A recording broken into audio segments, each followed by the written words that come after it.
How to focus more so your life doesn't suck. I'm Dom Jackson, David A. Media, and this is the 7-Day Scoop Show, my weekly show where I document my career, decisions that I'm making. If you have ventures trying to pursue, I use my story, my learning to help teach and motivate you. Now, story time. Focus is a super big part to making sure you get to where you want to be. And focusing on something is the key way to get yourself to be successful in whatever you want to do. And one of the biggest lessons, or biggest things I ever heard from one of my mentors was saying that, if you have something that is already winning and then you help them win more, that's okay. If you have something that is doing bad and you keep it doing bad, then you didn't really do anything. Now, if you have something that's doing bad and you make it better and you make it successful, that's when you really got the skill set. And that's when you're really successful. You really are worth a damn. And people in the marketplace, valuable things are things that take things from where people don't want them and turn them what they do want them. And the focus you have to take to get there is what it is. And why am I saying this today? We had a store today, last week in Evansville, Indiana. And it's one of the stores that we have there. As far as I've been there, we've never hit over 1,200 points, and 2,000 points is our goal each week to get with the entire team. This week we hit 17 out of 2,000. So, 1,700 out of 2,000, 300 short, but we were able to hit a new PR inside that store. And we were able to take something that looked like it was impossible to get it done and get it closer to getting towards the goal. So here are the things I learned this week that helped me focus in more and get closer to that goal that brought me some success.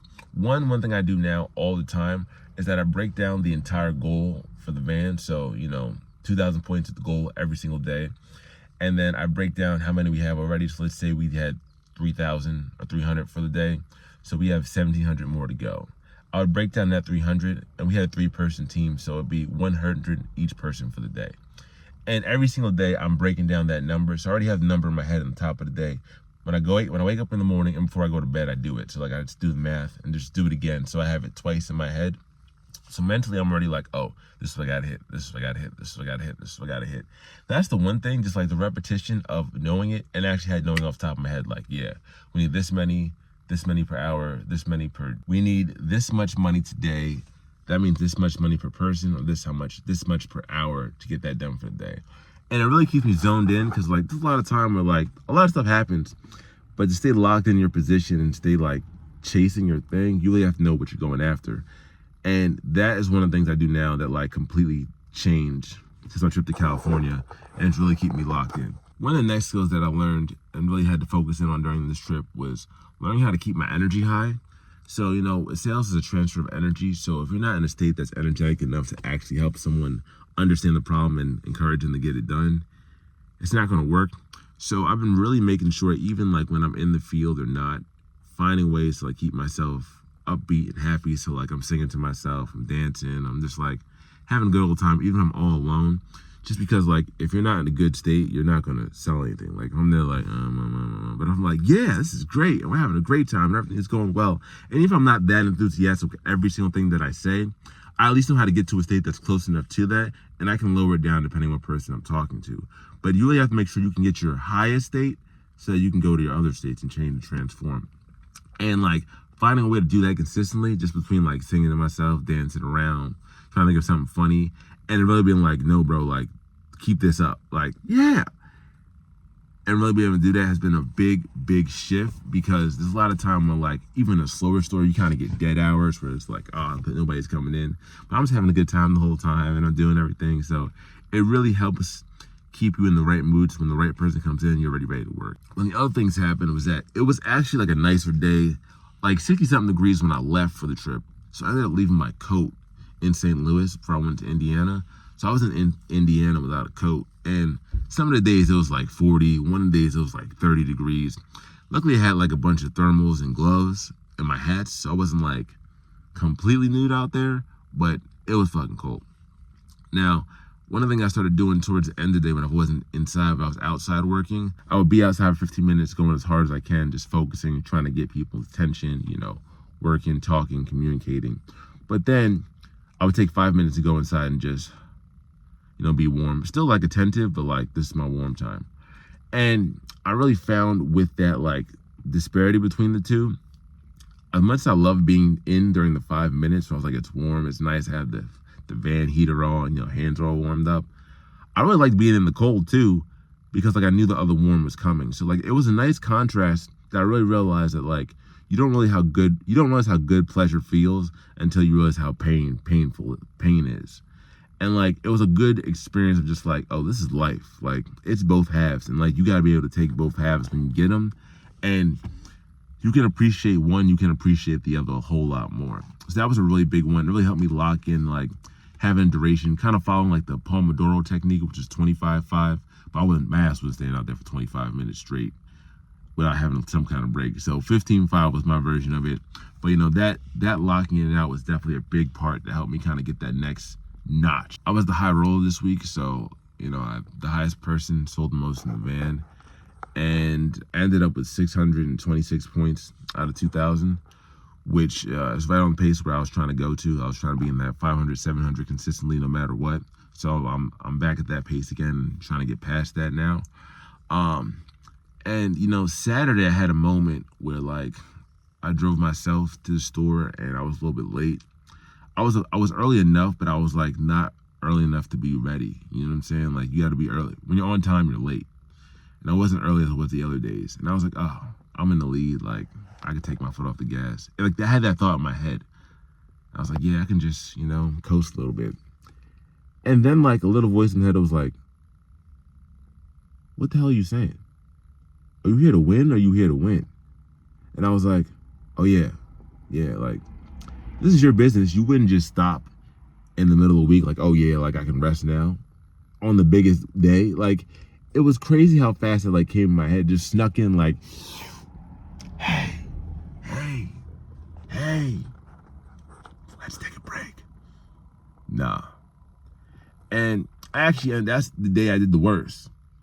That's literally the day I did the worst. Like, only did 95 that day, and I should have did way more than that. But anyway, and everyone else beat me that day, so I was super pissed. I was like, everybody else beat me this day too.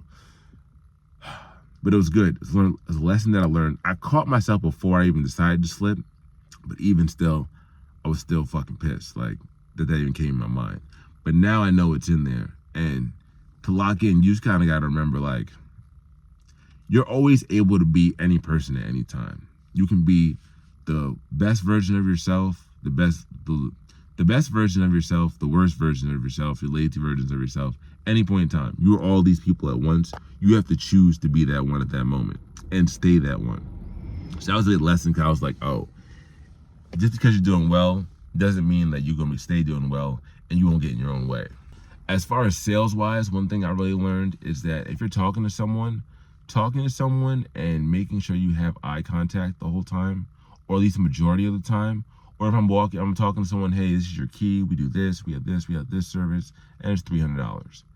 And then looking at them, and then holding the eye contact, and then pausing, and going back to it like it never did, like, hell yeah, your keys, at the dealership, your key would be $450, which your membership right now, it's going to be $200. And then we just do this and this. And with that, like, I found that working more. And something that I used to do before, but I don't think I had it, like, in my head as something to actually do. It was just, like, part of it. It's a success pattern that I had, but I didn't have it, like, oh, make sure you do this every time. Because, like, a lot of time we are doing as much stuff that we do throughout the day, it's hard to... Part of the challenge of it is keeping the same exact thing that's working and doing it all day. Like, you're just not changing all day. This is the thing that works, you do it all day, and it works all day. But then you might change a little thing, you might change your pause, you might change your words. I ended up changing some of my words someday, and I'm like, why am I even saying this now? This is not what I normally say. And it just, like, happens. So being able to go back and find yourself and get consistently back to who you were before, or like the best version of you. So, instead of being at 100% you, you're being at like 75% you, only doing 75% of the things right, and then being able to lock back in. But then you have to also know what those things are, and some of them are known knowns, other ones are unknown. So now it's like figuring out what those things are that work well, and that look away, have a conversation, come back with something important, pause, hold the eye contact, and then go back to like nothing ever happened, worked a lot this week, and I caught myself doing it. And I was like, all right, write this down. I also have a notebook that I keep with me in the field where I just write down everything that I get throughout the day, because it keeps me like, there's so much stuff to write stuff down, and I'm like, I gotta keep myself locked in, so I don't want to put it on my phone. So writing it down gives me a spot to do it. Then I write it down in my book later on at home. So like, I'm always like learn. So I'm looking for new ways to learn all the time too. That's another big way to keep yourself focused. Like, I'm looking to learn and I'm trying to find it, and I'm willing to write it down when I find it. So that's a big part. As far as the sales thing and confidence structure too, not flinching is really big. And the flinch, the flinch is not like a, kind of like if someone was like, yo, and you were like, but like, yeah, being able to talk about things and keep the same level of just like, as you would if someone asked you your name. What's your name? I'm Dom Jackson.